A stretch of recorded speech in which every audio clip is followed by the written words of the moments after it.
Zoom. It's not very fast for a program called Zoom. More like Zoom. Zoom. It's time for Red Salad Review with your hosts, Wayne Noon, Greg Narlow, and Lou Bass.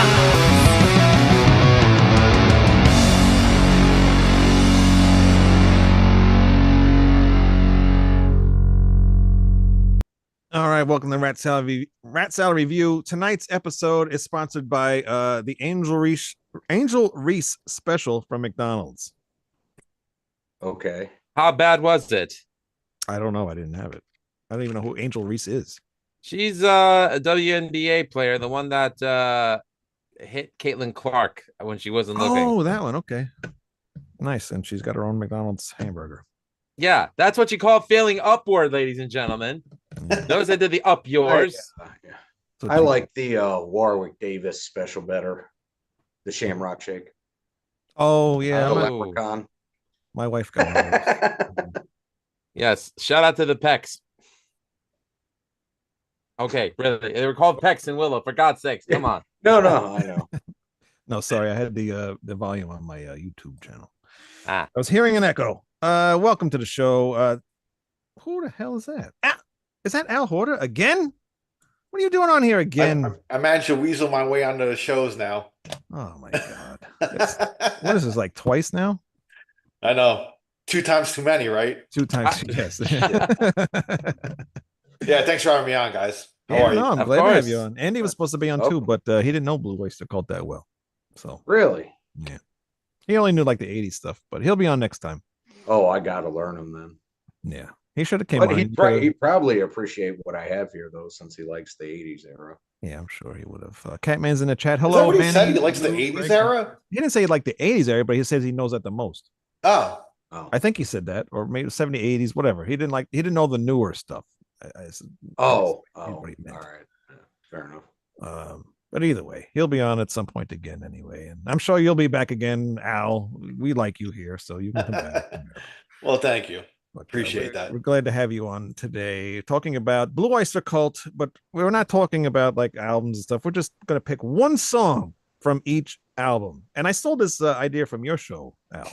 I thought it was a pretty good idea. Actually, Andy's idea. He came Andy's up with that idea. So I stole it from Andy. I thought it was a pretty cool idea. And it's a very hard thing to do. It's tough, man. It really is. It's actually kind of fun to, figure out which one song you're going to pick, but it's cool. What? Go ahead, Lou. What? Before we do that, I'd like to share with everyone some records that I was given to at my mother's house. My brother gave me some of his old records, so I wanted to share them with you. I think I'm eventually going to buy myself a vinyl Bluetooth player. Okay. So I can listen to these. So let's see what we got. One. Don't get a shitty one. Starting off. And with that somewhat rickety segue, let's see what you have. What's up in 4? That's okay. Good one to have. Classic. Everyone's got that one. That's a must-have, I would say. Really. The Police Synchronicity. I love that album too. What many would say is the greatest Rush album ever, Moving Pictures, but it's not my favorite, but I do love this record. Best track for me, it's a toss-up between Camera Eye and Witch Hunt. Yeah. You Both know what? songs are great. Just to interject, man, remember when we were younger, it was all about side 1. Now as I'm older, it's all about side 2 for me. I know. And YYZ also, will always be my favorite. these are all original pressings, by the way, and this is Live They Evil look- from Black Sabbath. They look like they're in pretty good condition too. Yeah. So that's good. Well, yeah, they never listened to them. So Really? it's, I mean, maybe they did. And then CDs came out. So yeah, they stopped buying records. But yeah, these were my brothers, and I'm happy to have them right now. So I feel very kind of bittersweet that he's passing the torch to me. I don't want to bring a downer on the show. But unfortunately, I'm dealing with my last remaining family member that has frontal temporal dementia. Mm. And I am trying to help him get all of his affairs in order and take care of him as best as I can, while still trying to take care of things at the home front for my wife and daughter. So it's tough, but I don't want sympathy. I don't want pity. As long as I get a good job, Lou, that keeps me going. So, nothing I can't handle. Good job, Blue. Thank you, sir. Good job, Blue. So you're Thank you, talking sir. about? So are you speaking about your brother? Yeah. Oh, Yeah. So And he's listen, stealing his record collection now. That's pretty fucked no, he up. gave it to me willingly. This isn't an I episode couldn't of get it in writing. Seinfeld. well, he's not in his right mind. I'm sorry, I had to joke. Sorry. It's teetering. He's okay for now, but unfortunately, this is something that it will eventually take over. So all I gotta say to people out there is, nobody wants dementia, and if you're facing a loved one that has it, please just be patient with them, show them love, show them support, and there is help out there. You can look it up. Google is your friend. Unless you're Elon Musk and it's Doge, but that's a different story for a different conversation. So, and love raid to my their brother. raid their record collections when you can as well. Just Hey, like listen, man, you having your brother's records is yeah. it probably I mean that's spin them, man, play them. You know what I mean? Oh yeah. So Yeah. Hey, listen, music was what brought us all together. That's right. My brothers and I. So, I wish I could just pass that tradition on to my daughter, but she's too busy listening to that fucking but this song. I can't take that. That's not music. That's baby talk put to music. Sorry. Okay. It's been a long day. It's been a very long day. Sorry. you know what surprised me about my daughter is that she's like asking me about she's getting into like classical, like Tchaikovsky and all that kind of stuff, and I'm like, Really? whoa, where did this come from? Yeah. I mean, you didn't really raid my. I mean, I have a couple classical records, but you didn't really raid my. She just. I mean, listen, TikTok Botch, and the internet. beef oven. What the hell is this? Mozzarella. What? Well, one thing she'll like, Dad, do you know Tchaikovsky? And then another thing she'll be like, Dad, do you know Cannibal Corpse? I'm like, what the fuck is this coming from? Yeah, The power of the internet, man. I You know can discover Tchaikovsky. He was referenced in the Def Leppard song "Let's Get Rocked." Yeah, I know him. Very cool. Yeah, By the the way- internet, man. Yeah. By the way, I was just at a new venue that opened up in Brooklyn recently, the Brooklyn Paramount. I took my wife to go see False to the People there. That's like one of her favorite bands. Amazing venue. Like it has like that old rustic New York look, and the lighting was great. The sound was perfect. It fits about 2,700 people. But the funny thing is, even though the show was sold out, there was still wiggle room there. Like I didn't feel like squished like I was at Anthrax Testament at the Huntington Paramount. Which, by the way, fuck you to the guy who put his neck on my throat on the guardrail. I'm glad I punched you in the face. You earned it. You earned it. But Brooklyn Paramount, man, good. Brooklyn's become like the mecca of live music now in New York City, Wayne. It's insane. Yeah, they have the King's Theater, which is That's very, an very awesome nice place, man. Really nice place there. That's a beautiful That's where you theater. saw King Diamond, right? Merciful Fate. Yeah, Whatever, same difference. Same It's the same guy. but I saw Ghost there, and I saw Metal Church. no Tenacious D. I saw there. Oh, okay. I saw a couple groups there. Who else did I see there? A couple bands. Nine Inch Nails. I saw there. It's a beautiful theater, man. There Great is one. acoustics. There's only one metal concert that's coming there, by the way, and it's Machine Head, In Flames, and Unearth, and one other band. Okay. I'd go for In Flames and Unearth, and I wouldn't stick around for Machine Head. Sorry, Wayne. I know you like them. I think they're love Machine overrated. No, I think you better listen to them. Is what I think. I've listened to them enough. Not Okay. enough. Not lately. I don't. That last album before Phil Demmel quit was horrible. Yeah, but listen to the new. Well, not the newer, but the one before the new one comes out. I don't want to listen to whatever. it. I don't care. Just listen to the first one and leave it at that. That's all. Thank you, Greg. Hey, yeah, I'll go with that. That's fine. That's fine. That's a great album. Yes, Burn My Eyes is great. Yeah. After that, meh. Yeah. Anyway, But if you're gonna, if you're gonna listen to something, you're gonna listen to Blue Oyster Cult. And Greg got something in the mail today. I had been after this for years. I love these radio broadcasts. Oh, And yeah. this is one from the Club Ninja tour, and it Ooh. popped up sealed. Hmm. Was never played, so yeah, I grabbed it. And it's still got the original cue sheet and letters with it, so I cleaned it. I'm gonna spin it later. Very cool. What date is that from? Like what venue and what city? Hang on, it says it on here somewhere. Well, I know King Biscuit Flower Hour. I know it's in LA. Okay. It doesn't say what venue. I could probably find it online. Because that's the tour that I first saw Blue Oyster Cult on when they opened for Kiss at the Meadowlands. Club Ninja? They opened up for Kiss? Yeah. Wow. I saw Kiss. First time I saw, it was my first concert, was Kiss Madison Square Garden in 1985, but Black and Blue opened up. The following year in 86, they came back to the Meadowlands, and I went again, and Blue Oyster Cult opened up.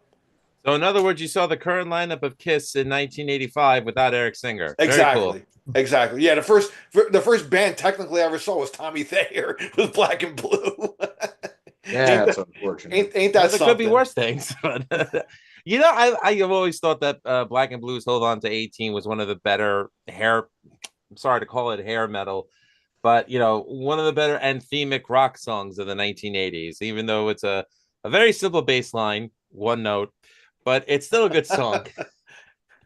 Just They hold should the have root, man. stayed Just hold sounded the like root. they did on Metal Massacre. That record, does it have a jacket or anything? Or like, what's it look like?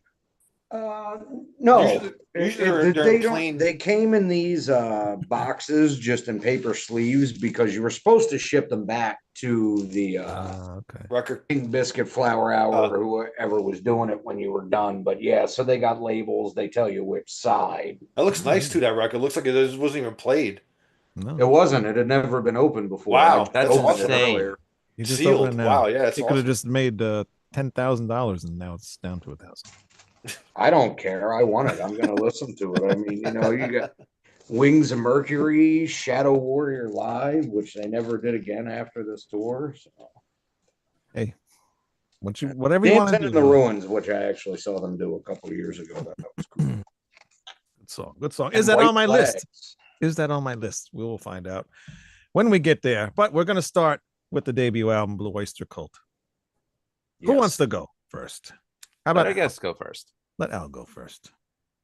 All right. Well, I'm just going off like I didn't rehearse for this or anything. Usually, like these kind of things, I just wing it. Like I'll look at the track listing and looking at this, I'm probably gonna go with let's see here. Then came the last days of May. I love that song. Can't go wrong with that. Great song. First three Blues are called the Black and White albums, man. They're incredible. They're like probably my favorites. You know. Mine too. But I mean, Blue Oyster Cult, I followed them throughout pretty much the first time I saw them in '86. You know, even through all the lean years. You know what I mean? So, and I got a good story, but I'll save it for later about Blue Oyster Cult. But yeah, the first one I'm gonna pick then came Last Days of May. I saw them at BB King's club. I don't know if you've ever any of you guys been there in New York I City. played it. You played it, okay. Mhm. I saw Blue Oyster Cult there once, and they played. I remember them playing that song, and that was a pretty damn good version of it, man. So yeah, I'm gonna go with that one. Very Cool. cool. Lou. For me, this was a toss-up between Stairway to the Stars and Before the Kiss of Red Cap. I'm gonna go Stairway to the Stars. Good pick. Good pick. That's a- Dude, you can pick anything from this album. Yeah, I it's know. tough. It's very tough. Oh yeah, it's a 10 out of 10. I love It goes it. for a lot of the albums. What do you pick, Greg? I'm going to cheat here. Oh boy. But it's because one is the perfect intro to the other, and they both show how both aggressively bizarre and a deliciously weird Blue Oyster Cult was, and how heavy. And that's She's as Beautiful as a Foot. I knew you were going to pick that Wow. song. Lame with rock and roll. I knew you were Well, going come on, man. I mean, couldn't believe it when he bit into her face. It tasted just like a fallen arch. Them's some lyrics. Dude, their lyrics were pretty out there, man, for the time, man. Oh, Sandy Pearlman and Meltzer were nuts. But that's what's so cool is, they had the idea of what they wanted to be in Blue Oyster Cult down when they went in to record the album and had Sandy and Murray working with them on the production. Because Yeah, it's all the first record, well, really, hell, the first three, they're almost like audio H.P. Lovecraft stories. yeah, yeah. Aside from the fact that Redeemed ends the first album, and there was never an H.P. Lovecraft story that had an uplifting ending ever. I like that song "Redeemed." That was actually going to be one of my picks, but I'm going with Lou's pick, "Stairway to the Stars." I think it's Great a one. really, I really love that song too. very catchy song. I love the percussion and how creepy "She's as Beautiful as a Foot" is. Yeah, yeah, it's just weird. It's got a weird title.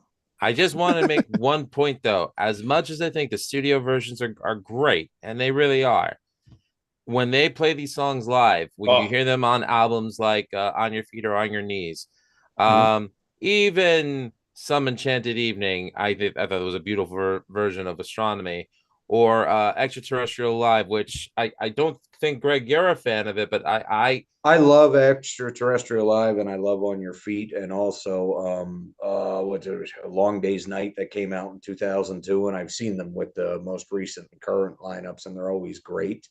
But I did not care for the original Some Enchanted Evening. fair enough. I like it now that they released the full show, but Yeah. it doesn't play. The original version does not play like a Blue Oyster Cult concert should. I understand how it sold so much, but I've never been a fan of the original release. I get that, but the truth is, and if you've seen them live, you know what I'm talking about. Their songs just come off so good live. Yeah. Oh yes. Yeah, pretty. Yeah, much. I agree, man. They're They're very much a live band. I mean, they're Mm-hmm. to be seen live, you know what I mean? So, but I mean, but their records are not sterile though. They're great. No, Produced not at great, all. you know. I don't. Yeah. There's not a bad one. I don't think Nah. so. Really, I mean, Even when you get in the 80s, you get a little bit of those 80s production values going Yeah. on, but but even there's still good songs. they're that you still can good, find. man. Yeah.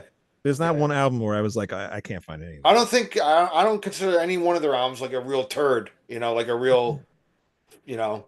No, Shitty. there are two in the 80s that aren't fully BOC I mean, Club albums. Ninja ain't that Definitely great, but lost. it's not that bad either, you know. I like Club Ninja and I like Revolution by Night, but the fact is Albert had just left, and he Yeah. did a big part in arranging, and you also had Columbia up their ass to put out another platinum album.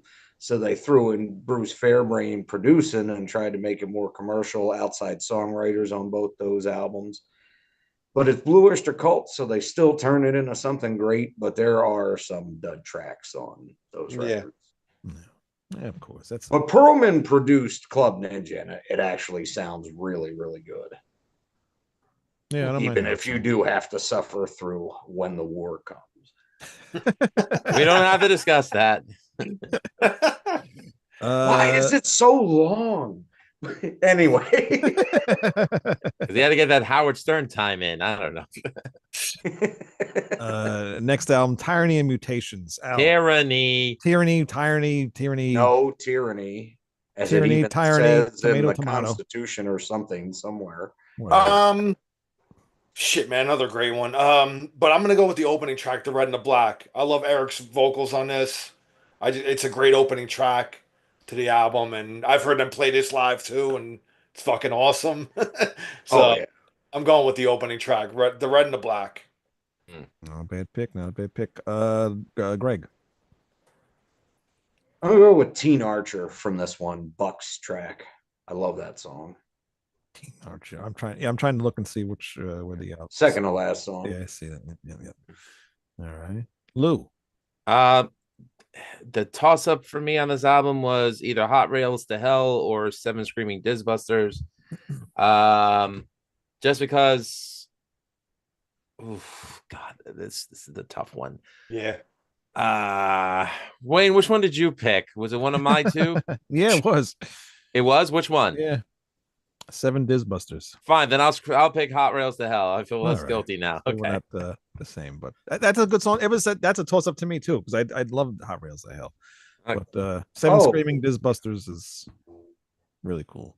I love the whole thing. You know, that's the funny thing about Blue Oyster Cult. I especially the original main era, not so much the 290s albums, although I do know them, or not, Jesus, The Symbol Remains, that's the newest one. Mhm. You know, I know Great these one. front and back. I've listened to them so many times. It just depends on the day. Yeah. And as much as I love the first one and the creepiness of it, I really like how they kicked it up a notch here. The fact that I'm on the lamb, but I ain't no sheep, much as I love it, even on the Stock Forest group recordings, turned into the red and the black. Man, that's the best version of it. They really needed to do that. Yeah. Even that song, Mistress of the Salmon Salt, is very good. Oh, Quicklime Girl, I love that. Yeah, it's some good stuff there. What was I just Yeah. gonna say? Makes you want to watch out for any women in your neighborhood that grow Yeah. trees, though. I'm on Long Island. It's nothing but trees here. Nothing but trees here. Well, so were they. Stupid question, but what is a Disbuster? It is a German term for a cum shot that they saw on a poster when they were touring Germany and thought it would be hilarious to That's use. funny. That's the story I heard too. I'm sorry I asked. Leave it to those Germans. I wonder if that's where Guar got the idea for Gizmoglobin. It could be. Yeah, it's funnier than hell, though. Oh, another good extra creepy song on this, Wayne. Wings Wetted Down. Bet you thought I'd pick Yeah. that. Yeah, no, that's a good one too. Yeah. Secret Treaties. Al. What did you pick, Wayne? I picked seven the Disbusters song. Oh, okay. That All was right. called Seven Screaming Disbusters. Oh, here's another fucking tough one. Damn. I mean, it's got astronomy on here, man. I always love that song.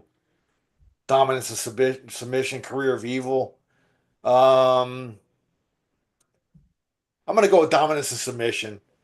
That's another live staple, but I love hearing it live. So, yeah, Oh, when they do it live and extended, it's amazing. yeah, it's amazing. Yeah, Buck is the man. I love Buck. So is the Subhuman. Man, my favorite version of that ever is On Your Feet or On Your Knees. I just love the way they jam on those tunes. Yeah, yeah. Comes off very jazzy live, which is a really nice touch. Mm-hmm. Even if you're not a jazz fan, it just comes off well. Yeah. Greg. See, this is why I had to listen to this one earlier because I had a tough time. This one for me was a little tough because This is the toughest one. Yeah. Actually, it was the first one that was the toughest for me, but all three of the. There's so many good ones. Career of Evil. I'm stuck between the Subhuman and KG Cretans, Astronomy. but since KG Cretans doesn't get brought up a lot, I'll go with that song. It's a great one too, man. Oh man, I love the drums in that. That song has such a great groove. And a repeating taste of high-heeled shoe, which is one of my favorite lyrics ever. Lou. All right. Normally I'd pick Astronomy, but that's the one everyone knows. Yeah. That song will always have a special place in my heart. I'll always love it. So I'm gonna go with one that doesn't get played out as much nowadays not that it's played out at all. They don't play out anymore. But they just played here in Florida. They did? Yeah, on Valentine's Day. I thought they were officially done. No, they played it was like a bike festival that was down here. Of course it was.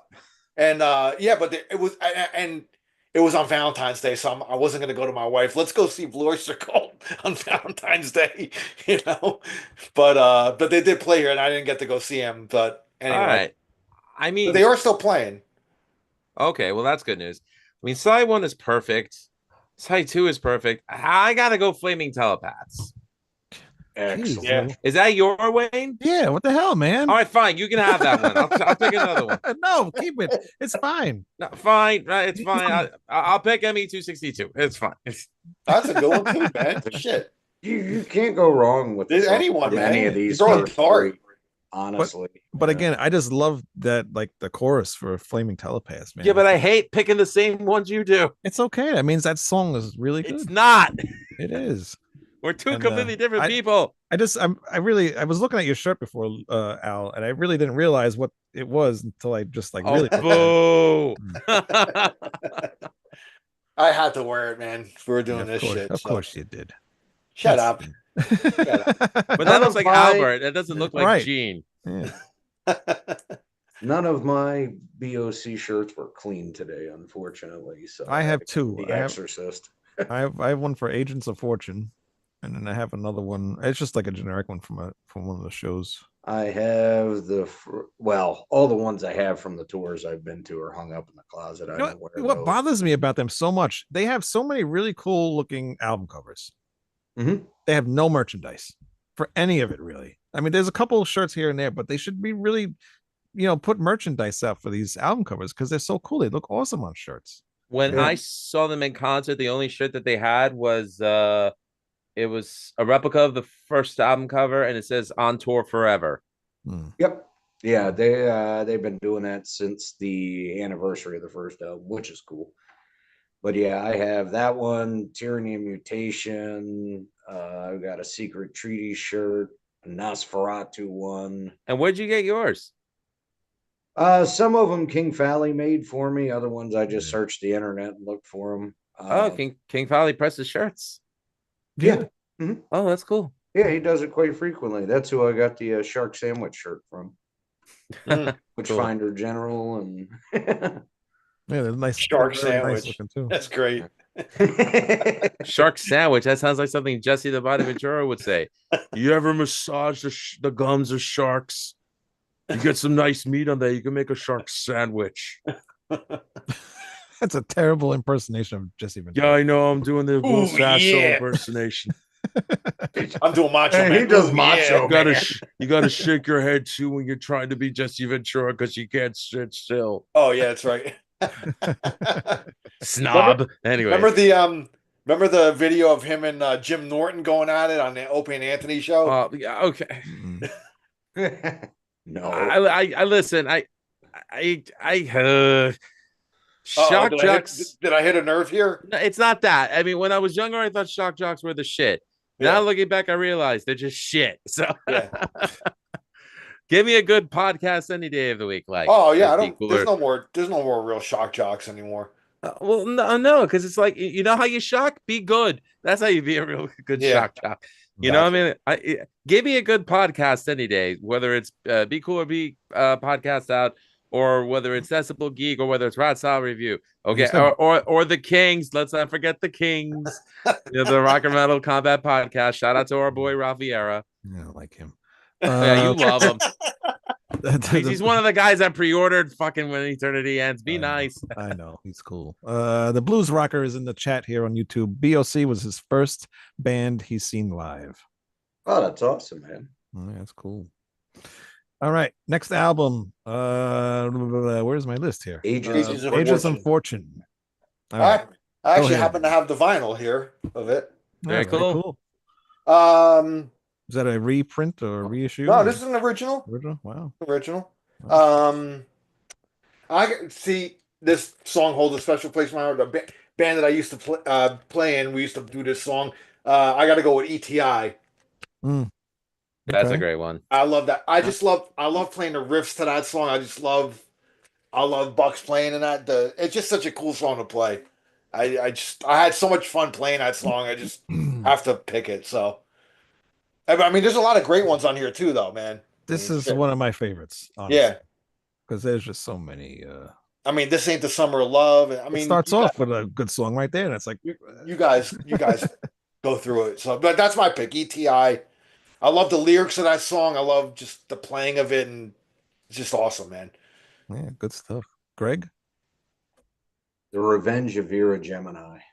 Yeah. Love Albert's voice. It's so haunting. Patti Smith does great lyrics, and Buck plays some great guitar on that too. Yep. I just I will realized say- BOC is the only way I could truly tolerate Patti Smith. Well, you know, she's muted. It helps. Lou. I'm gonna pick Tattoo Vampire Nice. Another good one. because it's short, it's spastic, and it rocks. Look at that inner sleeve there, huh? Yeah, it's cool. Wow, you got a really clean record there. Dang. Yeah. I got one, but it's a Nice. little, I take little care of my I take care of my shit. see that. I would have to bring out like The cat's gonna jump on it. Yeah. I would have to bring out like 3 crates to bring out all my BOC vinyl. Wow. Yeah. Multiple copies of each album. Which, I by have- the way, though, I mean, always I encourage to get the originals and the Japanese pressings when you can. But I will say the music on vinyl pressings they've done are the best masters I've ever heard of these records. Really? Yeah, they're well worth The it. MOVs? Yeah, the MOVs, they're excellent. I gotta They pick might I gotta pick some of them up then. they might be like $40 as compared to 20 for other pressings, but they're well worth it. They sound Yeah. excellent. Wayne, what's your pick? It'd be Denise. No. Interesting. I'm kidding. I'm kidding. Even though that is a really good, that is a good song, and yes, that is my pick. Don't Are you Fear the Reaper. serious? I'm totally serious. Yeah, Hey, you there's are nothing wrong with that because Don't Fear basic the bitch. Reaper is a perfect song, and I would even call him a basic bitch for that because of how great it is. I know it's a basic bitch move. I but know. I love you anyway, Wayne. That it's all song, I just can never get sick of that song, no matter how many times I hear it. And if I never heard that song from this band, I probably would have never even known about them, you know. So it's just one of those songs. But there's so many other good songs. It starts off with "This Ain't the Summer of Love." That's an awesome song. True Confessions. You know what's I like. funny is when I first heard it, I wasn't that crazy about "This Ain't the Summer of Love." Really? No, I love that song. Well, it was I like also it. 8. Well, there you go. You don't know any better. Hey, we're gonna have to put a sensor on that cat. Yeah, I know, right? Well, it was quite different from the first 3, though. You know? Right. Stop cleaning your ass. Yeah. Oh, how nice! That pussy's sucking itself. Hey, Cancel me. Hey, Go ahead. times are hard. here we go. Hold on a second. Hold on.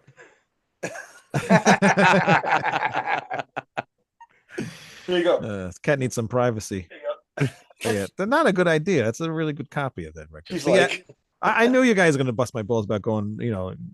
No, Don't dude, Fear the I'm Reaper. But joking with you. I know. I don't get upset. But I'm glad you mentioned you like True Confessions too, Wayne. I love that song, and I feel like a lot of people don't like it because it seems too much like the Dead.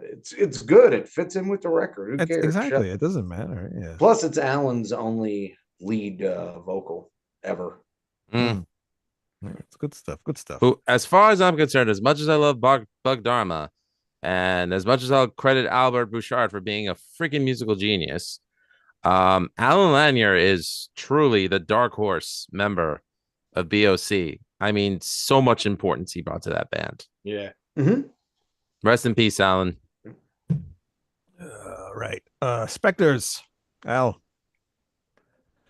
Oh, let's see on here. Another lot of great songs here. I'm gonna go with the last track, Nosferatu. A good one. I'm gonna go with that one, man. Good choice. Good choice. Joe Bouchard. You know, all of them were great, man, in their own right. Like that band together is just, you know, when the Bouchard brothers were gone, man, it's kind of something kind of got lost. You with can that, tell something's missing, but you know.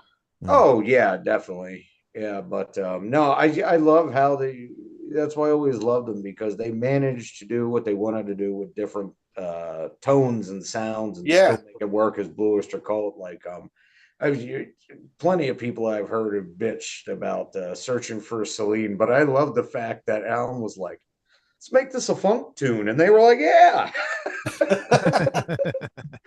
And it works perfectly.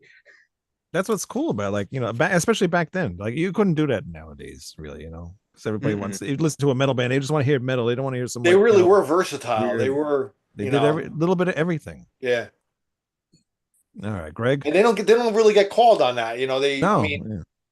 you know, but they were very, very unique, man.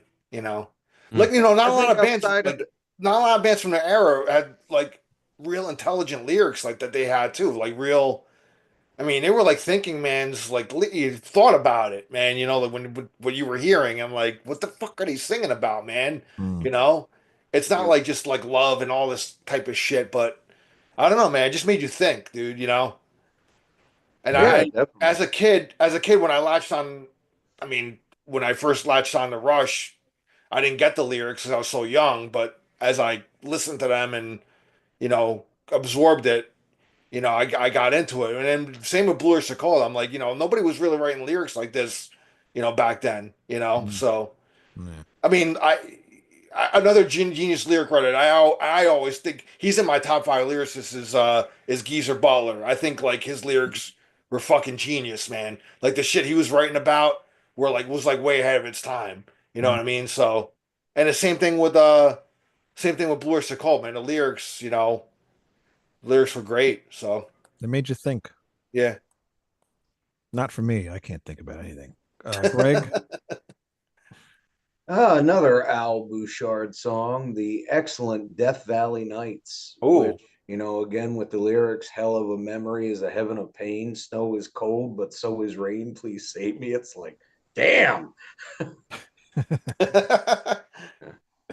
Yeah, another one Cool. with a great nice. chorus, but this is another record I could pick almost any song from. Yeah, there's a couple of songs in here I had a tough time with. Lou. When I was a kid, I would have picked Godzilla. Today, I would pick I Love the Night. Wow. Mm. There's just something about that song that just it's gorgeously creepy. So It is.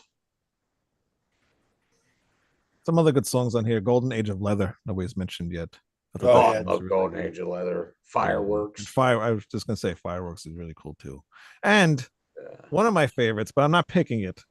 But it was a toss up between this one and my actual pick. Going through the motions. Love it.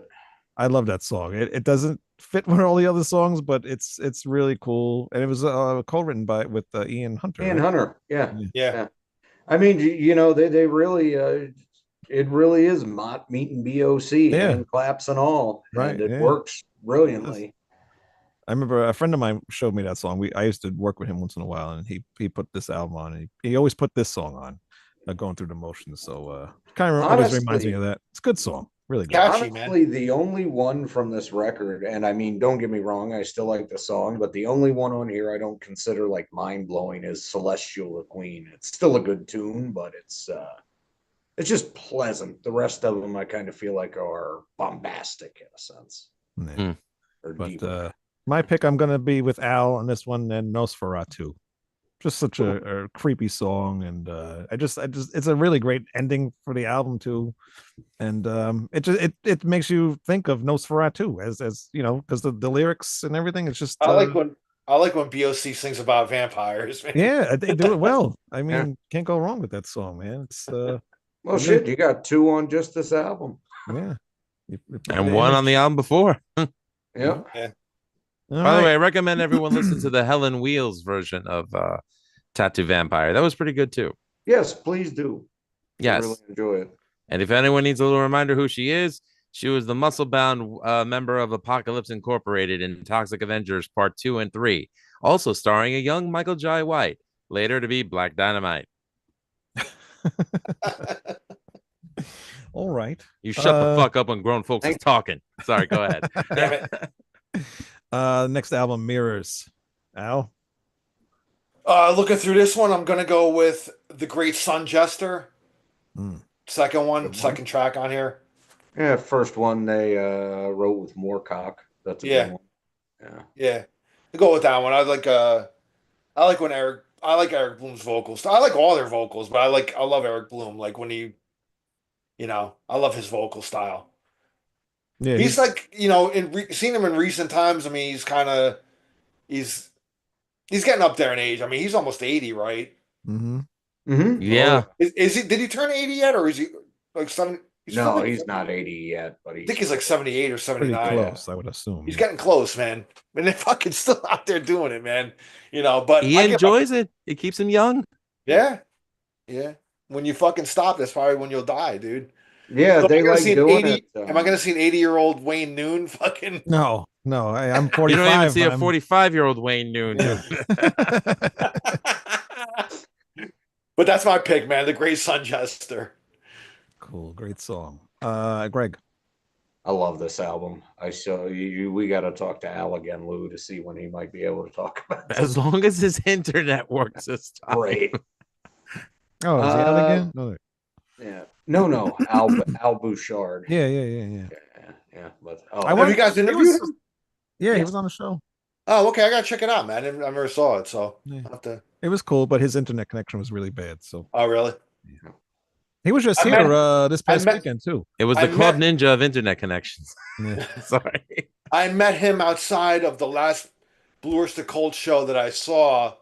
Because he's in the Dictators now, and Yeah. and they were opening up for BOC in Staten Island like 2 or 3 years ago when I saw him. And it's cool because then he came out there in Blue Oyster Cult set and did a couple songs with them. So it was nice to see him on stage with BOC again. But I met him after the show. Like he came out in the front. He was going to do a marathon the next day. Yep. He's like, I can't stick around, man. I gotta go. I gotta get some rest. I'm running a marathon tomorrow. But he was cool, man. I didn't get a picture with him, but he did sign something that I'll show in a little while. That has to do with another album. So Very cool. yeah, he was Yeah, cool he dude was- though. Very cool dude. He was just here in Stony Brook this past weekend. He I does wanted like to go he does like appearances like once in a while, like Yeah, different. I think like in New Jersey or PA, he's doing one too, or Pennsylvania or something. He's doing one. I was thinking to go see him, but my wife said no. Uh, You mentioned actually before you're going to take your wife to go see the BOC show on Valentine's Day. Does she like BOC at all? She's seen them. She has seen them with me. And I'm gonna get to the story. You know what? I'll tell the story Just now. tell the It's story, cool. yeah. Okay, so a friend of mine that I went to high school with dated Buck Dharma's daughter, Danny. Oh. Danny Roser. I'm friends with her on Facebook. She's cool as hell. I'm great friends with her. We hung out. I didn't know You you know. had kids. That's cool. Yeah, so they were living together in a town not too far from me in New Jersey, and it was her birthday, so she invited me and my wife over and a couple of our mutual friends and things like that. So I went over there, and who's sitting on the couch, and it's Buck and his wife. I walk into the living room, And your response was like, hamana, hamana, hamana, hamana, Well, hamana. I must admit, dude, I kept my fanboy in check. I did not like go gaga or anything like that. I wanted him to feel comfortable because I was going to be there all night. I didn't want to be like, oh my God, you remember when you were in Blue Oyster Cult? That was awesome. Shit like that. You know what I mean? So I kept my fanboy in check. You know what I mean? And I just kept my cool. And dude, him and his wife were awesome. We hung out all night. We drank wine and fucking talked about everything, man. Movies, music, That's whatever. awesome. And I'm still, like his daughter Danny is always like, well, if you're gonna go see them, get in touch with me, and I'll get in touch with my dad and put you on like a VIP thing and shut down. And I never really play that card. I don't want to like bother her and about it, But one day I'll do it. But anyway, that night we hung out, so it was cool. It was great to hang out with him here. Like I was wearing a Rush shirt, and he's like, dude, he was saying we toured a lot with them in the '70s, and they were great, great to tour with, great guys, and and it was cool. We drank wine, got fucked up. It was great, man. I have that memory. It's like, and I didn't ask him. I didn't ask to take a picture of him all night. Like I wasn't like, can I take a picture with you? Like I didn't do any of that. I just left it. The memory is good enough, man. It's awesome. Yeah, So Very cool. Awesome. yeah. And then like not. It was like maybe a week after that they were playing in Staten Island. This was already like, I mean, this was probably like 15 years ago already. So they were playing in Staten Island. So Danny was nice enough to get me, my wife, and a bunch of our friends. Like she got us like I think we were like in the third row. It was like a nice little theater. It was actually in Staten Island. It was like the College of Staten Island. They were playing at the college there in the auditorium there. Nice little intimate auditorium. We had like third or fourth row. It was like right there. And afterwards, like Buck came out. He was hanging out with all of us. There's a group picture of like all of us with Buck on my Facebook page. That's the only picture that I have with him. But I hung out with all of us. We were just shooting the shit. I bought my it was an old and I was looking for it before and I can't find it. It's probably somewhere and I can't. I just kind of misfiled it probably or something. But tour book that a friend of mine gave me from the '70s, and I bought that with me. And he was cool. He signed that, so I have that too. So Nice. that's my Buck Dharma Cool. story. Nice. Great guy, man. Great guitar player. Very cool. Yeah, I would love to meet him and actually talk to him for a bit. I've only ever been able to like shake his and Eric's hands. Yeah, yeah. Yeah, I took my wife to a show and she couldn't wait to get out of there. No, Really? my wife enjoyed it at the time, but it's not like she's a hardcore. She's like a lot of these bands. When she sees them like once or twice, she's good. You know what I mean? Right, yeah, I And get on that. Valentine's Day, I just wasn't gonna be like, "You want to go see BOC?" You know, I just didn't. I didn't do it, man. You know, going to a biker festival on top of that. You Yeah. know, Well, Hey I man, don't know. they're my favorite band of all time. So I know, if she didn't want to go, I'd be divorced. I mean, Hey, well, she would Blue expect Oyster Cult is where I draw the line. she would expect that with me with Rush. Like if Rush was playing, then she would expect me to ask her, and she would have went. She would have been a good sport. Yeah, So. that's good. I think we're up to Greg, right? Mirrors, yes. Moon Crazy. Moon Crazy. Love that song. Oh, wait, did Al pick The Great Sun Jester? Yeah, I did. Yep. Okay. yeah. I love Moon Crazy. That's a great Joe song. It was actually a single and charted in Japan, but Had no idea. you know, yeah. Oh man, I love the vocal harmonies on that song. The chorus is so great. Vocal harmonies. That's another. I didn't bring Actually, yeah, because all five of them sung Some of the and best, man. harmonized so well together. And this one was another tough one for me because it was either Moon Crazy or The Vigil, and The Vigil is such an awesome song. The Vigil is good. Lou? I'm gonna pick the one that is the more melodic on the album, just because I absolutely love it. And the bloody fuck was that? The dog. I'm sorry, am I boring you, puppy? Woo woo woo. Anyway, I'm gonna pick In Thee. Wow. Wow. Didn't expect you to pick that song. Wait, don't tell me that's the one you picked. That's the one I picked. I Motherfucker. knew Wayne was going to pick that. That's what I was talking about. I was earlier. very Like, shocked. I was mostly joking with you, but I was like, I know he's going to pick either Godzilla or In Thee when we get to Fine, these I'm the two basic albums. bitch here. I'm the basic bitch here. I definitely wasn't picking Godzilla. I'm sick of that song. But In Thee, come on. My son even loves that song. It's a Uh, gorgeous it's- song. I it can't really deny is. it. It's It a really gorgeous is. song. But Yeah. my favorite like love type song from here is definitely You're Not the One I Was Looking For, but You're the One for Me. That's just brilliant. Yeah. But the In Thee does it for me. It's just the guitars on there, and it's just a very sweet song. It's nice. Mhm. It's very cool. Yeah, it song. is. It's also, good album too. Cultosaurus Erectus. Al? I'm gonna go with the opening track, Black Blade. Fucking love that song, dude. You know, when they pull that one out live, shit. It is a good opener. It really Yeah. is. Yeah. And this it's funny because this I might be album, picking some obvious ones, but I mean, hey, it's all right. They're good songs. you know, It's not like this. I just love it, man. This album, I kind of like. I didn't listen to this album really that much. This one was kind of like, I didn't find too many good songs on it until like more recent, like the last few years. Greg? This was actually the first one as I was listening to them when I was younger that had a song on it I didn't really like at the time, and it kind of shocked me because I never envisioned that happening. But anyway, Black Blade's a great tune for me. From this one, personally, I'd have to go with the Blistering Lips in the Hills. I knew you were going to pick that one. Yeah, how can you not? I mean, it's just an I iconic didn't pick guitar line. It is. I said I didn't pick it, but yeah, it's got a good guitar line in there. But no, I'll never forget. And I feel bad because Albert is such a great guy and I love most of his tunes. But when I first heard this record, I was not into Hungry Boys. I was Like like, you are what now. the No, I'm just kidding. fuck? It just Hey now. and it's funny because you wouldn't think so because even on Mirrors, like when people were complaining, oh, Lonely Teardrops is kind of disco-y. It's like, who gives a shit? They did it perfectly, and you can still tell it's Blue Oyster Cult, but something about Hungry Boys, I was just like, huh? Lou? I don't hate it though. I don't. I did not. It was just shocked me at first. But anyway, go ahead, Lou. I'm gonna pick Monsters. Great song. Love the saxophone. Yeah, it's just so out there, and it's so 1980, and it's killer. I don't give a damn what anyone says. Yeah, it's a good one. It's a good one. I'm going with Fallen Angel.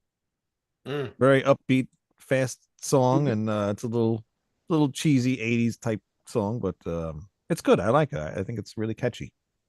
You know, it's the most different song on his album, really. I think, right? I would say, well, it's different. I think it's different. It's the most upbeat song, I think, on his album. it's the most upbeat one, but I would say Fallen Angel is more in line with what the Bouchard brothers usually do than Hungry Boys is, though. But I totally get what you're saying. Even Lips in the Hills is a good one too. Oh yeah, I also love Divine Wind. That's a great song. And the Marshall Plan, it's pretty cool. Deadline's a good Buck track.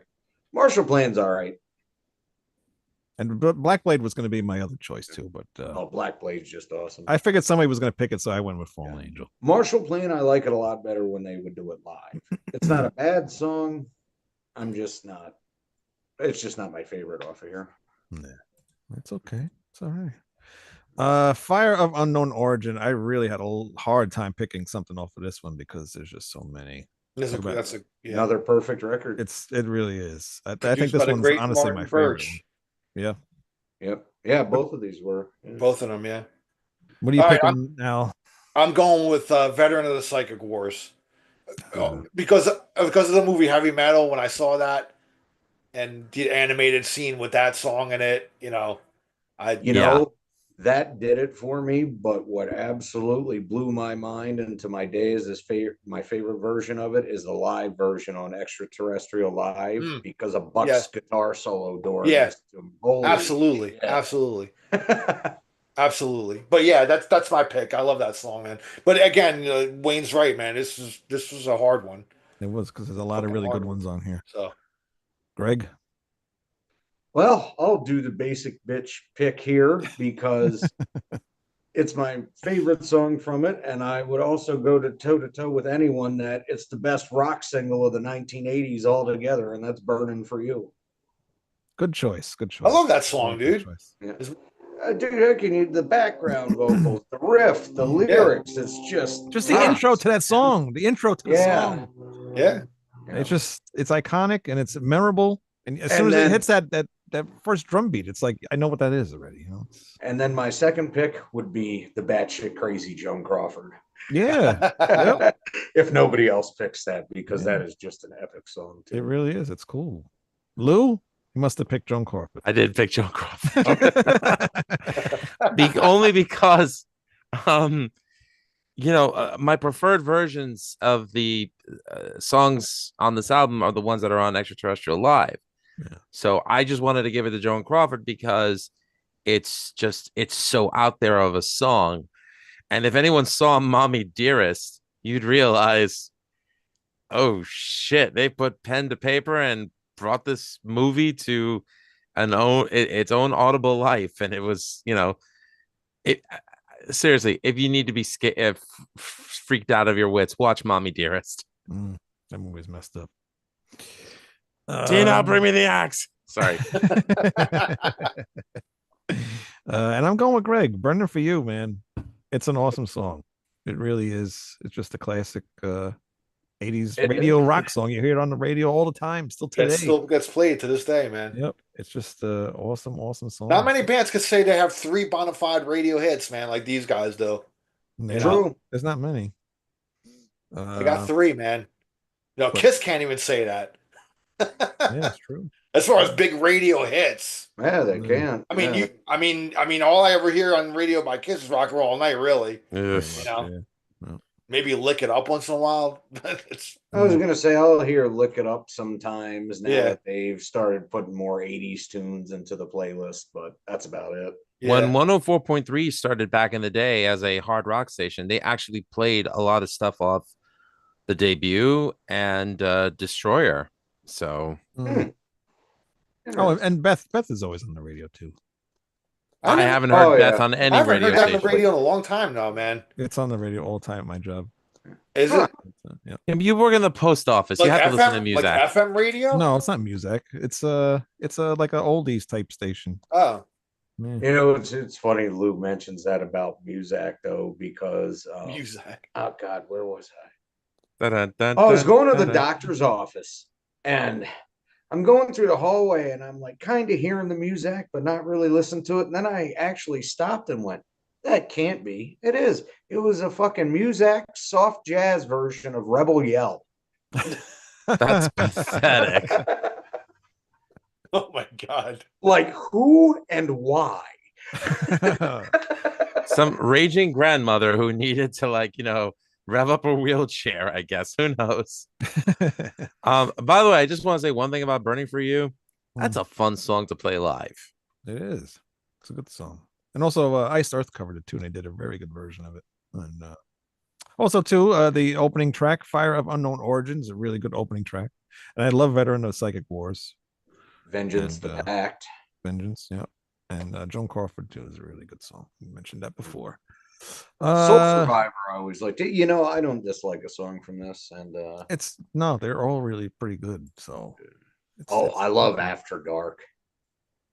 They're all pretty good. Eric's vocals on that are wild. Revolution by Night. Al. I'm probably gonna go with the obvious here and Shooting Shark. I remember the video, seen the video. Oh my God, that video makes no sense. Welcome to 1983. I know. The When MTV video announced- for Joan Crawford doesn't make much more sense. No, it don't. either. I don't think any of their videos do. But I haven't been paying attention to chat, by the way. Hold on one second. Stan in the chat. Fire of Unknown Origin, still an amazing album, probably in my top 10 of all time. Greg knows all the obscure facts. He's going with Vengeance. No Burner for You. Actually, Veteran of the Psycho Wars, he's picking instead. And Indie Defense Bigger. I don't know what he means by that. And Scooby, coming from Oregon, yells vibes are great. Okay. Cheers, Oregon. All right, go ahead, Al, before I distracted you. I said Shooting Shark. That was my Shooting pick. Shark. Oh, yes. Okay. Yes. Yeah. That would have been one of my picks as well, but it's Shark Sandwich. it is such a strange song and strange video, but it really is one of my favorites on here. Yeah, I'm looking at it on here on Wiki, and it says that Randy Jackson from American Idol played bass on it. I He never did. He did, and that was, you know, one of Bruce's choices. And I love the song, but I think part of what hurt this record is, you know, for example, Joe doesn't play bass on that. You got a session guy like Randy Jackson, and it takes some of that BOC feel out just a little bit.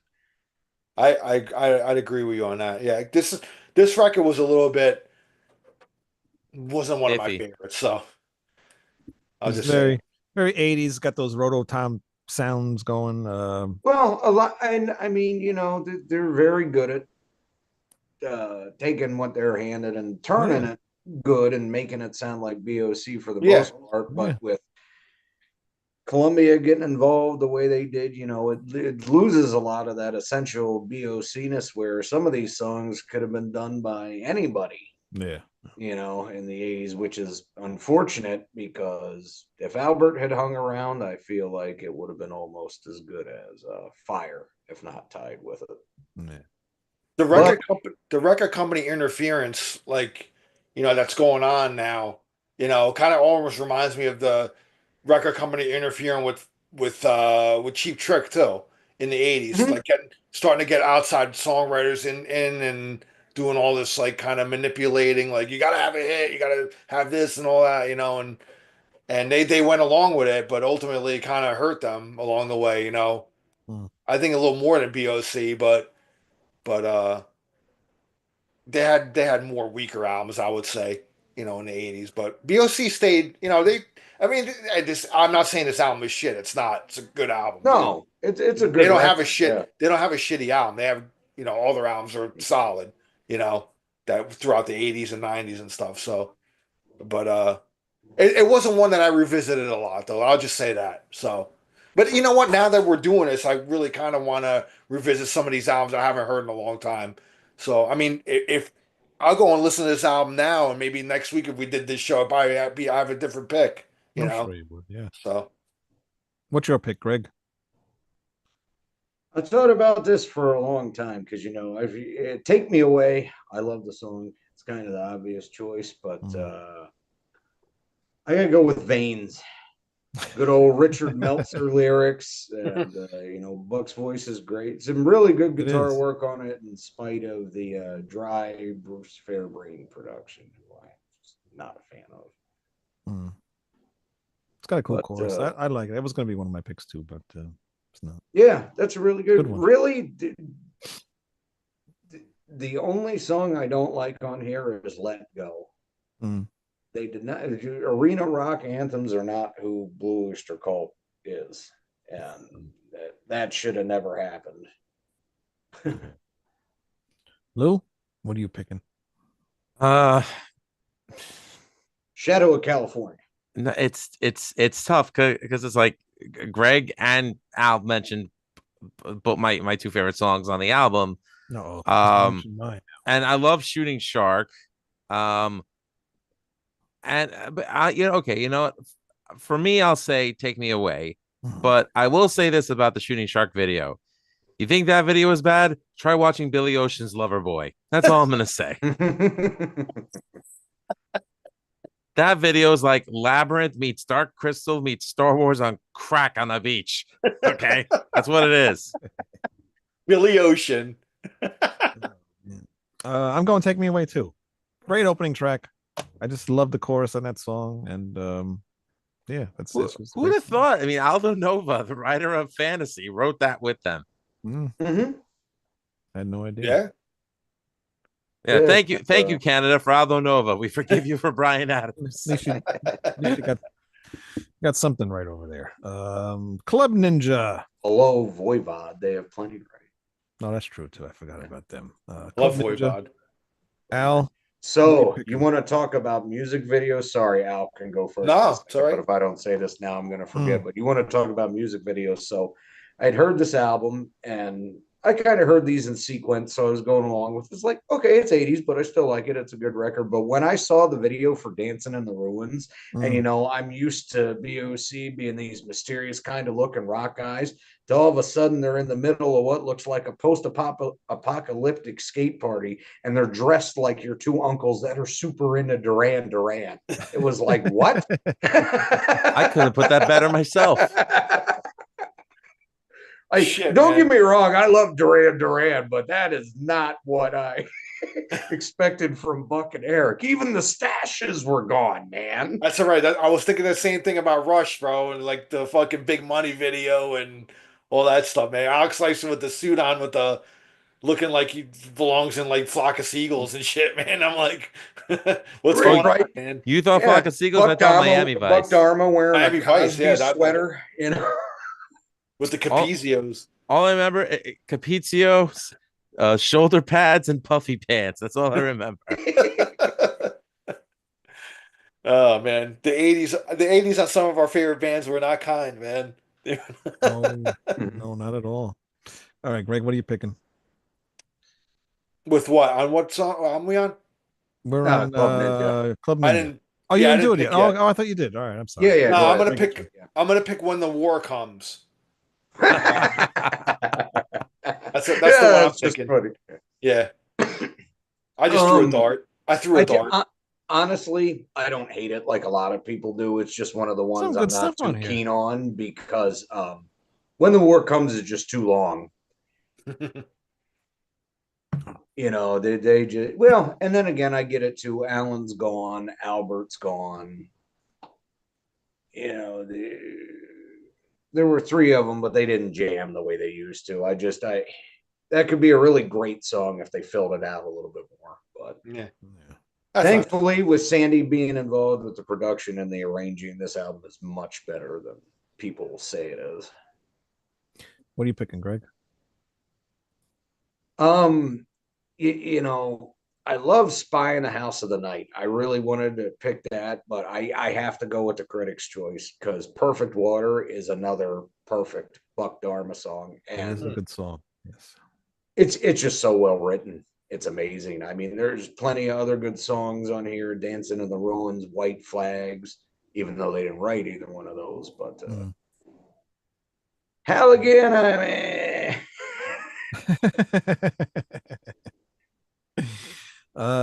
Lou. Beat him up. No, I'm just kidding. I'm gonna go with Dancing in the Ruins. great song.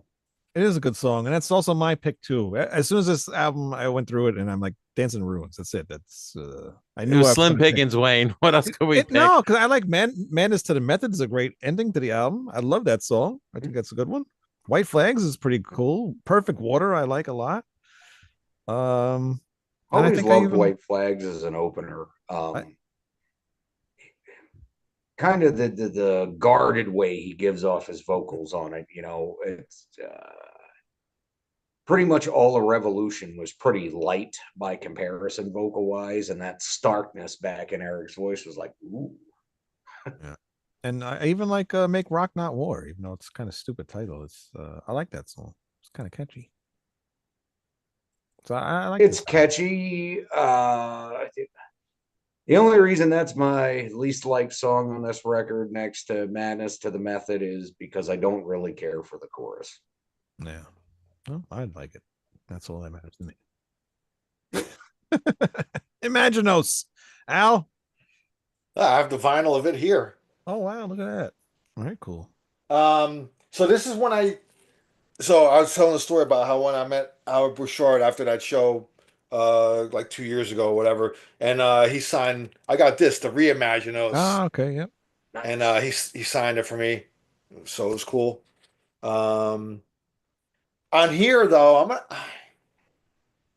this album gets like kind of because there's like so many outside players in here too, Hmm. but ultimately I'm gonna go with the version of Astronomy on here. It's a very good one. I do like it a No. lot. It's What? way Really? different. I like it. I really do. I don't like it as much as the Here. original, Okay. Not the I don't like it as much as the original either, but I'm gonna but pick it up here. it's cool. It's different. And I It's like that. different. It's okay. I thought you both were saying you liked it more than the No, original. no, no, Oh no, no, not at all. Hang on a second here. no, no, Hold the phone, man. Hold on. no. No, that's what I'm gonna pick. So All right, all right. Greg. I have the single of that version of Astronomy with Stephen King's intro. cool. Yeah, that's pretty. He reads the lines that it says on the insert to the record, the children of the damn thing. I can't remember, but Mm. I have to go with the longest song title they ever had in their history: "The Siege and His Investiture of Baron von Frankenstein's Castle at Wassaria." Yeah, There you go. which, interestingly enough, is the only song on a Blue Oyster Cult album not sung by a member of the band at all. Was a Ah, session guy called Joey Cesariano, but I love that tune, man. It's so dark and menacing, and the big drums and the guitar in it. Although you can tell it's not always Buck, unfortunately. There's definitely some session guitar players playing rhythm there. mm, But I love that tune. Total classic. very cool. What do you say now? What do you got? No, just I'm looking at like some of the credits of other people that are playing on here too. They got Kenny Harrison plays some bass on here. Drums Um, Tommy Price. I think I remember Tommy Price. He played with Joan Jett at one point. Mark Uh, Biederman from Blind Illusion plays a pretty good amount of guitars on it. They were actually recording the Sane Asylum in the same studio that Sandy was putting this together at, and he heard them playing and wanted him on the record.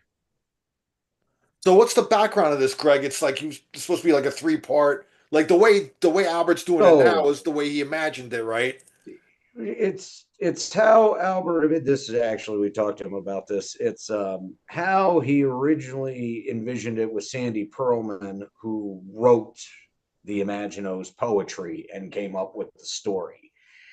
How the album came about in 88 is Albert was starting to do it as a solo project. And the reason every member of the band or the original band ends up credited on this is because it's a big patchwork of different sessions between 74 and 88 that Sandy kind of threw together. But it came about because Columbia was absolutely pissed that Club Ninja failed, and Revolution by Night as well, because they spent a lot of money on those two albums.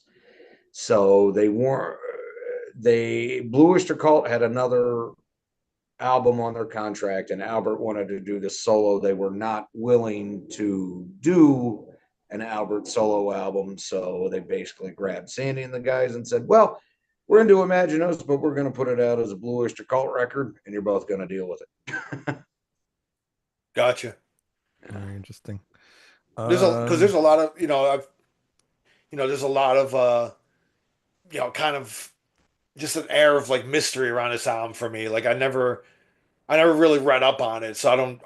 The fact that you interviewed him, which is cool, and he probably brought to light like a lot of stuff, about it. Was he willing? Was he openly, willingly talking about it, or was it kind of a sore subject with him? No, he Nope. was very No, he willing talked to about talk it. about it. Okay. There was no sore subject with him. Okay. He did mention a lot of what dissatisfied him about it, but yeah, it wasn't a sore subject. Yeah, because when I went to that show and I actually bought this vinyl with me and I was gonna have him sign this, and then my friend, he's a huge BOC fan, even more than me. I mean, he's older than me too, so he was he followed BOC in real time, throughout the '70s and stuff. So he's like, "Nah, man, don't have him sign that, man. I can." He's probably not gonna like it. And I'm like, why, dude? It's kind of his vision, like it was I would his say so, yeah. kind of thing. It wasn't like, you know. So If he's it like, was night, yeah. so he handed me this. He's like, here, I got an extra one of these. He gave it to me. He's like, I just have him sign this. So I should have had him sign both of them, but Certainly. I shouldn't have listened to my friend. Yeah, I mean, it's not 1990 anymore. He isn't as pissed about it He's as he probably was. way past that. Way past it. He's got to do his own version of it. Exactly. Alfred's a cool guy. Lou. The three that I was torn between the most was I'm the One You Warned Me Of, Astronomy, and the song Blue Oyster Cult. I guess for all intents and purposes, because I love the song Subhuman, and this is where the original poem came from, I'm gonna pick Blue Oyster Cult. Very cool. Okay. I'm going with the more catchier song, Del Rio song. That's a good one. It's okay. It's It's more it's it's an upbeat song. I don't know. It's weird, but it's cool. I don't know. It's upbeat. I was gonna say I feel it's a little too streamlined. Yeah, almost. But that's why I like it. I still like it. Really, the one that bothers me on here the most is Blue Oyster Cult. It took me a long time to get into that because, well, the Subhuman, I love that song, and I was so used to hearing it that way. I was kind of like, I'm not sure about this. Yeah. I just don't like Imaginos. That song kind of. That's annoying. They just keep repeating Imaginos. That, yeah. If it didn't have that, I'd probably like it more. I mean, I still love this album. The music's cool. That, that one goes overboard with the chorus. Yeah. Too much. I'll tell you one that does repeat a lot though is Lay Invisible. I love that. That 7 sevens. We're not gonna listen to that with headphones on when you're 16 and on its shrooms. Yeah, I'm not doing that. It was an experience. We're not doing the cult classic, right? That's just re-recording. No, Bad Channels and Cult Classic are off the list. Right, bad Channels. I will say though, I love the song "Demon's Kiss" and "The Horsemen Arrive." Both of those are really good tunes. And then the rest they did was a score. Yeah, it was a score to the movie. Yeah. It's right. That was a full moon picture, right, Greg? Yeah. Mm-hmm. Yeah. You know what else I found out was a full moon picture soundtrack? Don't show. Oh, okay. Terrified by Quiet Riot. God damn it, you know me too well. Yes. Yeah. Well, I'm also a full moon nut. I've got 3 or 4 of the original puppets that were used in stunts from the Puppet Master. Well, you worked for Full Moon at one point, right? No. You didn't? Okay. Mm-hmm. No. I knew people through who I worked for doing the special effects that were involved with Empire Pictures and still knew Charlie Band and involved with some of the Full Moon stuff. So I never really tried to make a connection out of it or anything, but I had talked to them all and bought some memorabilia, and it was pretty cool what Mm, people come up with. very cool. Wish I had been able to afford that fish schoolie puppet, but What, I could what- not justify spending $600 on a fish schoolie. Wow. But it's okay. I got the inflatable toilet video store display. So. Beautiful. What's up, Wayne? Heaven forbid. Oh man, Ow. Harvest Moons. Oh shit, sorry. Cold Gray Light of Dawn. I'm gonna go with on this one. Ooh, another great one. This album is it's pretty good. Yeah, it is I mean, good. and it really never got any recognition, really. Was it on CMC? Was that the Yep, Yeah. yep, That's yep. why. where all those bands from like the 70s and 80s went to CMC in the 90s All of during, them. Oh, during the alternative From era. Skinner to Styx to Maiden to Slaughter to Dokken to Yeah. and you Yes, guys, too. Bobby Yeah, Yes Rondinelli was is on on there. drums on this as well. Yeah, and I Yep, saw he joined, I think, during the Bad Channels tour, if I remember right. I saw Bobby Rondinelli's last show at BOC. It was in New Jersey at a club called Starland Ballroom. It was a great double. club. It was a double bill. It was BOC and UFO that night. It was a great show, man. And it was Bobby Rondinelli's last show. Hmm. And and drummer for UFO that night was Jason Bonham when he was in them, Oh, so this was the like mid 2000s. yeah, the You Are Here tour. Yeah, That was such a killer record. yeah, yeah. And they did a double bill at Starland Ballroom in New Jersey, and man, it was both bands were great. And it was Bobby Rondinelli's last show. They announced it. This is Bobby's last show, and that was it. And I think Was Rudy Sarzo on bass at that point? No, was what's his name? He came on board and he was playing bass. Jules Randino? No. Hey, Miranda. Jules was a drummer. Oh, no, I'm sorry, not Jules. God Danny damn it. Miranda? No, he's in them now. Yeah, I know who you're talking about. I can't think of his name now. Danny Miranda? No. No. Your wife knows him, Lou. Richie Castellano. Yeah, Yes. Richie Castellano. Yeah, he was the one playing bass at that time, and Alan Lanier was still was still alive and playing with them. So funny story. So Richie graduated from SUNY Purchase okay, 3 years before my wife graduated, and she Gotcha. knew Richie Castellano. In fact, when we went to go see them perform a free concert in Massapequa at one of the high school football fields, and there had to have been about 7,000 people there. It was packed, and we're watching them. We're having a great time, and then she's like looking dead at the guitar / keyboard player, and she's like, "Oh my God, that's Richie!" And I'm like, "Who's Richie?" And she told me the story. So it's funny because like we listened to The Civil Remains, and she's like, "Oh my God, Richie saved that band." I'm like, "What do you mean Richie saved that band? There was nothing wrong with them. It's just Richie's adding a new dimension to the band." Yeah, It's just yeah. like, "Oh, I'd love to speak to him again." So I messaged him on Facebook. I said, "Hey Richie, my wife Erin Kutch, so it's her maiden name, graduated from SUNY Purchase 3 years after you did. She wanted me to say hello." I'm still waiting for a response. It's 5 years later. But funny, He hasn't checked his email yet. it's funny after that show that I saw that the UFO and BOC show, probably like I don't know, maybe 6 months later, I went to that venue a lot. They had a lot of great shows there. Starland is a great venue. Yeah, great venue. Yeah, so you've been there then? I saw Chimera and Children of Bodom there. Okay, That All was right. insane that night. So I went to go see Lacuna I Coil saw there, and so I'm walking through the crowd and I see somebody with a BOC, real cool BOC shirt on, and I'm like, "Hey man, cool shirt, man, great shirt," And as I'm walking away, I'm like, "Wait a second, And I fucking turn around, and he's smiling, he's like laughing. It's Richie Castellano there with his girlfriend or wife or whatever. I'm like, dude, you're in VOC, Jesus Christ, dude. So I was talking to him for a little while. And we were both laughing. I was like, I didn't even recognize you. I didn't even think you'd be here seeing a show or whatever. And he was like, yeah, I like Lacuna Coil. My Well, wife likes, or my girlfriend at the time or whatever.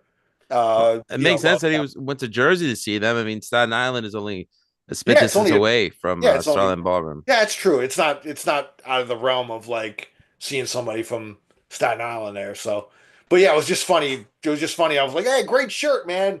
It's fucking somebody that's in the band. You know what I mean? So, I don't know. It was just, It's I funny he got, would wear that shirt, too.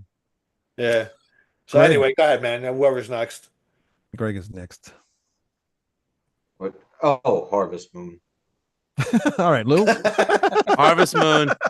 He's been thinking about it and wanting to say it. Wayne, just say it and let's move on. Harvest Moon. It doesn't get any better than that. I mean, that song is just fucking. That's another song that my friend showed me, and I'm like, wow, man, Blue Oyster Cult really has some really good songs. Because I wasn't really into them when he was like showing me all these songs, and he showed me that one, and I was like, yeah, I gotta start listening to them more.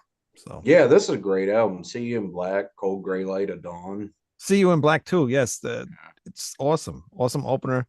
And hearing like the double bass too in there, it's pretty cool because they don't really do that stuff in a lot of their songs. No, that was pretty new at the time, man. Yeah, it's good stuff. All right, Curse of the Hidden Mirror. Another pretty decent album that doesn't get any recognition at all. Nah. No, but I will say they picked the wrong song to release as a single from this. Pocket is not the strongest at Yeah. all. No. I'm going with the opening track, "Dance on Stilts." We're going That's with a good that. one. Yeah, and I haven't heard this album in a long time, so I need to revisit this one too. Why do I go ahead, Greg? Out of Darkness for me. I love that song.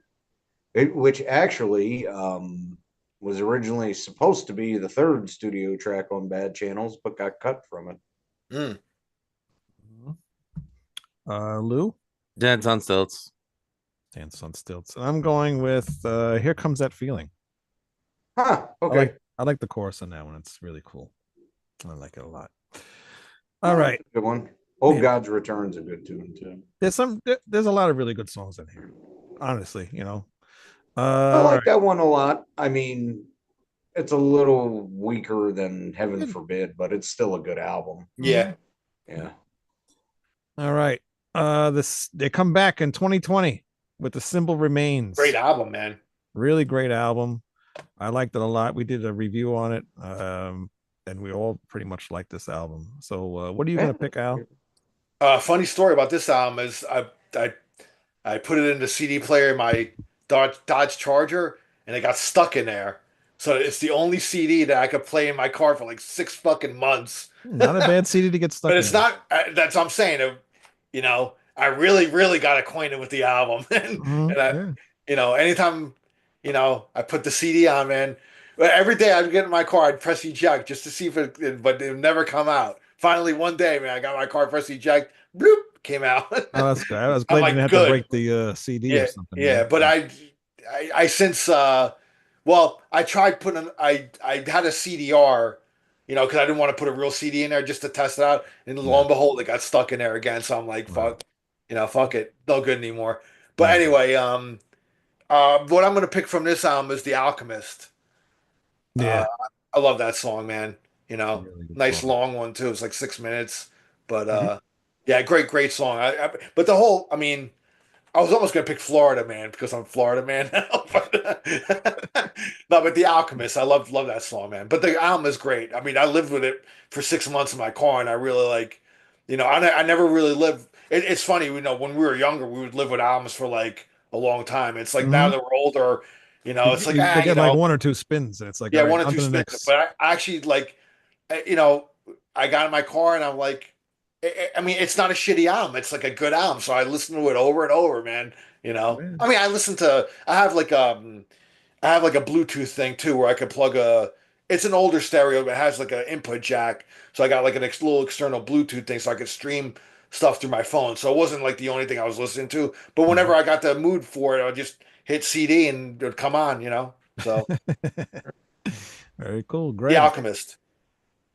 Well, That's a since Adam Castellano picked song. The Alchemist. Yeah, Castellano does some great. He really breathed a new life into the band. I was really happy they decided to do a studio album with him. Yeah, yeah. Um, since you went with The Alchemist, I'm gonna go with Box in My Head. That's a great song. Yeah, Ah, great one too, God. man. And I'm gonna assume Lou picks that song as well, Yep. which is very funny because it was gonna be my pick too, because that is my favorite song off Box in this My album. Head. Box in My Head is one of my I- favorites. I but picked it because it's such an odd, it's very odd. It's weird, cool. but awesome But it's Blue track. Oyster Cult, man. Yeah, BOC. but I'm gonna go with the Alchemist. That's really it's a very it brings me back to like the older Blue Oyster Cult type style songs. Yeah. That's why I like that so much. All right, you know, But I'll change my pick. I'll choose That Was Me. I'll Don't- just go. don't change your pick. Well, that was me. Box in My Head is a really good song. I was honestly going to pick that. It's a really tough thing to pick on this album. So many good This songs. was a tough one, especially too, again, because there's so many good songs, but also because, like I was saying, I haven't lived with this nearly as long as I have the other records. Right. Yeah. Yeah. Yeah. Box in My Head it's cool. I like that song. Final album, and it's the last one that they just released called Ghost Stories.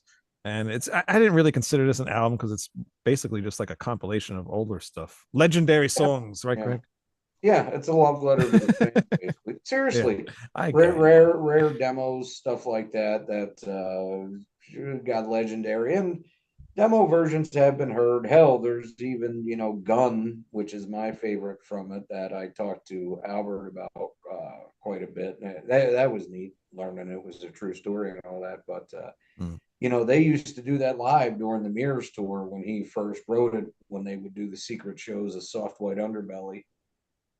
And then there was a couple other ones. I think was that originally done for the Teacher soundtrack. Anyway, everything on here has a story behind it. It's well known in the band's history. So I thought it was a neat idea for them to do as a last album for the fans. But no, it's definitely not for everybody. And I feel like it's tough to look at it as a full album because even though they recorded it, yes, with the current lineup and they play so well together, you got songs that are almost 2 decades apart in some cases from when they were written. The styles are just really different. Yeah. It's kind of it gives it a jarring feel to it, I guess, Mhm. Kind of like It doesn't flow really. Yeah. Yeah. Al, what do you I'll pick Late Night Street Fight, the opening track. I'll pick that one. So I haven't really lived with this album too long. I mean, I know it's the latest one, but Yeah. I didn't really live with it that long. I just didn't. It didn't grab me like The Symbol Remains. Symbol Remains is just really strong album, man. And then this one, I kind of just, it's all right. Yeah. Maybe I should listen to it more. I didn't give it enough spin, so. Same here. It's actually today was the first day I listened to it. So because like you, I wasn't really looking forward to it. I wanted another new album. But Greg, what are you picking? Gun. He picked Gun. Oh, you did pick Gun. Okay. Yeah. And Lou? I mean, the first 3 tracks itself are for me worth the price of the CD alone. But I'll pick Late Night Street Fight. I'm gonna pick So Supernatural. Yeah, that was almost gonna be my pick, That's a but good that's a one. great one too. Just because, like, okay, I dug it, man. That was like the first thing they put out before they put the album out, right? Wasn't it that one? Yeah. Had a So- video for it. Yeah. So one of the things that drives me nuts is when and I happen to be a huge fan of the band Ghost, but Yeah. I, for the life of me, do not see the comparison between Ghost and BOC. And everyone says, "Oh, that it sounds like BOC. It sounds like BOC." To me, it doesn't. But I will say this about the song itself, So Supernatural, it outghosts Ghost. I think for me, And that's a compliment. I think for me, the thing that I hear in Ghost that maybe, I mean, I'm with you, Lou. I'm with you on that one. I don't really see the whole. Everybody's like, Blue Oyster Cult meets fucking Merciful Fate, and I don't fucking hear that. Like, There's no comparison. but I mean, but a little bit, I of hear Ghost. I hear ABBA on the Paul Lynde Halloween special. That's that about I it. hear That's more how of, it and I'm a fits. fan. Yeah. What I Well, hear, what I hear that maybe would compare a little bit to BOC is the vocal harmonies in Ghost. Like I think they're a little bit. They get a little BOC-ish a little bit. That's about the extent of it, though. That and lyrically a little bit, but that was all I heard because people kept saying that to me too. And oh, you're such a huge fan. I can't believe you don't hear it. It's like, dude, I've listened to this first record by Ghost several times, and no, other than the vocal And that's harmony. my favorite one. Is the first one. Yeah. I love the first Ghost album, Opus Eponymous, is my favorite one. It's the heaviest one. It's the most satanic one. It's I love that one. The last They one, I then think. they started going. They just started getting poppier and poppier, man. Not that Well, I don't like them. I like a lot of their stuff, but the first one's still my favorite. well, see, I prefer them going poppy, so people stop referring to them as a metal band because they're not a metal band, Yeah, in but my opinion. But No, they it's just, never were. They were always like bad English and makeup, basically. oh, that is a low blow to compare them to Journey with John Waits. I don't think He's so. holding his ground. Okay. I mean, well, they were well written tunes. It's just generic and corporate. And Diane Warren penned. But to me, and I'll end with this. Comparing Ghost to BOC is like comparing Jimi Hendrix to Frank Marino. There's no comparison. I mean, each band has their own imprint, whether you like them or not. And BOC is BOC, Ghost is Ghost, and the twain do not meet. Although, but So Supernatural is creepier than any Ghost song. when I was going through the albums today for BOC, I forget which song it is. I'm gonna have to go back and find it, but it had a piano intro, and it sounded exactly like Spillways from Ghost. I had to remember. Okay, off so of this Spillways sounds exactly like a BOC. Yeah, well, that's what I mean. Not off of this album. It was one of the other ones. I'll find it and I'll send it in the chat. Dancing in the Ruins. No, I don't know. Not dancing. It doesn't start with a piano. But I'm picking the same song you did, Lou. So Supernatural. That I remember that. I didn't like it when I first heard it, but listening to it today, I really liked it. So Yeah, it's good to hear Joe on a BOC song. Singing vocals again. True. Yeah. Even though like really good one. that's basically his vocal from the original track, rejuvenated with artificial intelligence, I believe. Correct, Greg? Correct. You know what? If you could use AI to make it sound as good as that and make it like an actual song, what's the harm in AI? Just don't use it to write material. Or use it to make album covers. Like Use it to like just enhance it a bit. I like that Pestilence album cover. I had no problem with it. Wait, Pestilence used AI to make an album cover? For their last album, it was like a live album or something. It doesn't look good. It looked all right. It looked better than the one that they got now. I thought people freaked out over it a Way little too much, Yeah, I but got too no, much. it doesn't look good. But I'm not like crying in my Cheerios about it like a lot of people are. It's like, no, it's ugly. Who cares? I think a lot of people who are complaining about that are people who actually are artists. And they feel like they're A losing. lot of them their are work. artists, and another part of it outside of them being artists, where also some of it are musicians, is they're seeing that, and then there's also, at least in the metal world that I know of, some completely AI generated bands, and I'm Right. totally against that. I Yeah, get that's yeah. why it's concerning. That's but bullshit, man. Right. I think they're more pissed about that than Mm. these actual album covers. Yeah. Yeah, but Or how they look, I mean. artists have had problems with bands for so long right now. I mean, we had the late great Greg Hildebrandt on Rat Side Review many years ago, and he was discussing the fact that his painting was used as the cover for Mob Rules. And Wayne, correct me if I'm wrong, he never received a dime in payment for licensing for his No, he did not. for his artwork. Nope, never. And this is my favorite band of all time, Black Sabbath, screwing over the guy who was responsible for so many great paintings of our childhood, from Star Wars to what have you. I don't think he really realized like where that album artwork was gonna go. Like he knew it was going with Black Sabbath, but I don't think he realized how big it was gonna be. Well, I'm just surprised he never tried to sue for back payments. Yeah. I met Greg too at a convention in New Jersey, and I talked to him a little bit about it, but he seemed to kind of he just talked about, the painting existed already and the band picked it to become. He was like, I didn't paint it specifically for them. It was already Yeah. an existing thing that they saw that they loved, and Mm. they wanted it for the album cover.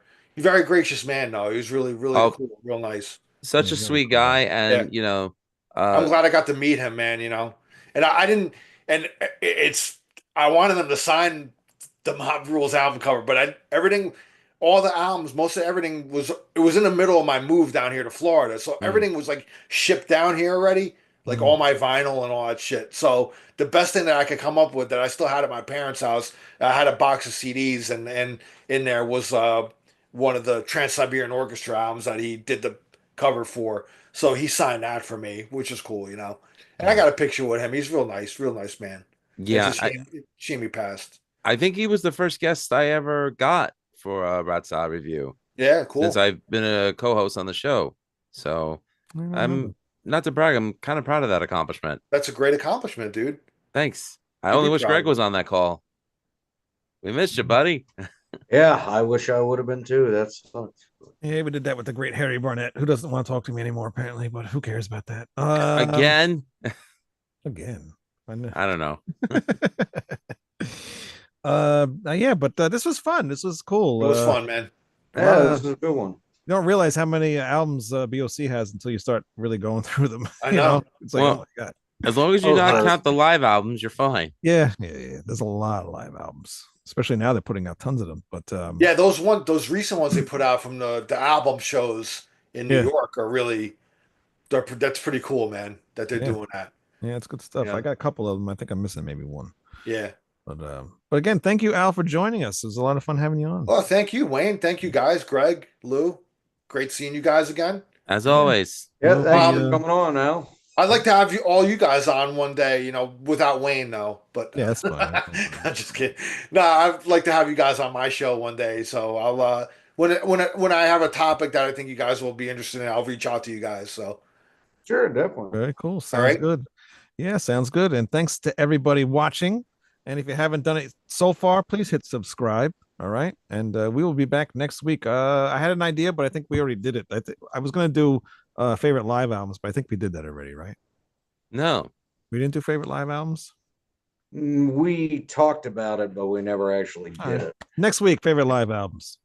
And now, if you want to join us for that, come on too. All right. Next Wednesday I won't be able to, but I appreciate the offer. Thank God. Thank God. Oh dear God. I don't want to overstay my welcome. That's so. right. Well, Andy's supposed to come on, so we'll deal with Andy. Then. Well, hell, we got to plan a second night just for Al's stories, man. Yeah, he's got a lot of them. Yeah. He gets around. I'll leave with this. I'll leave with this one, but I can't. I know who has the cowbell from Don't Fear the Reaper. I'll just leave it at that. You know who has the cowbell? Yeah, because that was stolen from Apple. Oh. Ah. And the person that has it is not the one who stole it, but he acquired it. But I won't. I'm not going to mention his name. I don't want any sort of trouble or anything like that. But I know who has it though, and it's iconic that he actually has an item like that. But he's toying with the idea of actually giving it back to him. Well, if not, give him my address. Oh man. You'll have to Anyway, I'll tell leave her- you with that, man. Just something to ponder on. You'll have to tell us when we stop the live stream. All right. Goodbye.